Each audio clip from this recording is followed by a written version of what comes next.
On the 23rd of May 1937, the richest man of all time, John D. Rockefeller, died in Florida at the age of 97. To commemorate the event, George de Cuevas commissioned a portrait of himself from Bernard Boutet de Monvel, one of Cathay Society's most venerated painters.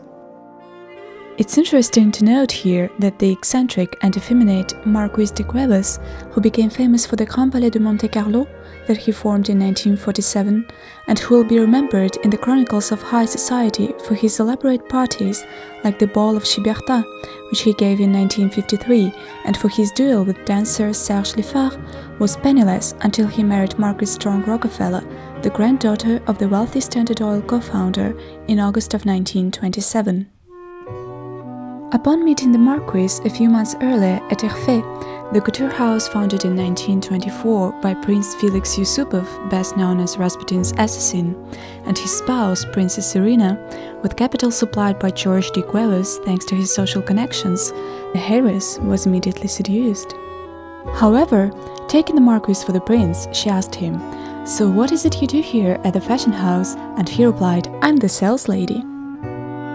The first sitting session for this portrait took place on the 20th of February 1938 in Boutet Monvel's New York studio. As was his practice, the artist began by making a preliminary drawing of his subject from life.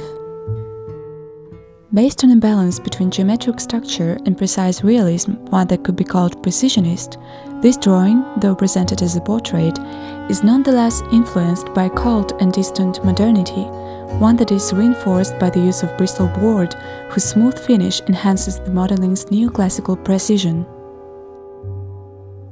However, this preliminary drawing, which his uncle used to say was the integrity of art, was never meant to be displayed.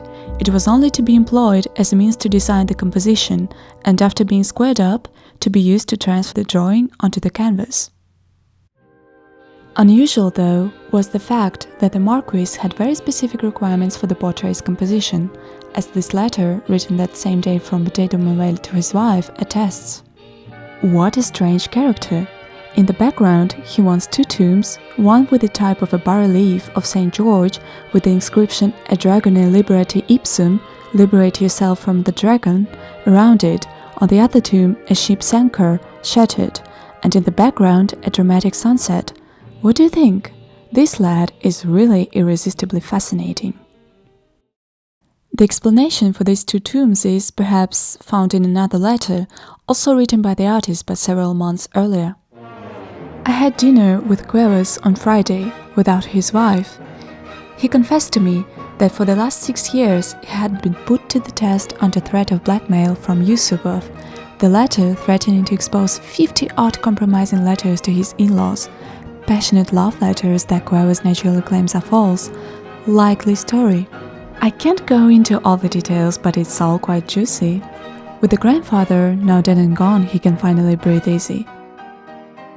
This enigmatic portrait can thus be understood as the celebration of liberation by death. The tomb, surmounted by St. George, and the inscription "A dragonis liber ipse," from the dragon I liberate myself, is symbolic of the sitter's struggle to free himself from blackmail. And the tomb, surmounted by an anchor, the symbol of St. Felix, the prince's patron saint, evokes not only the end of a stranglehold, but also of a love that was once passionate but is now shattered.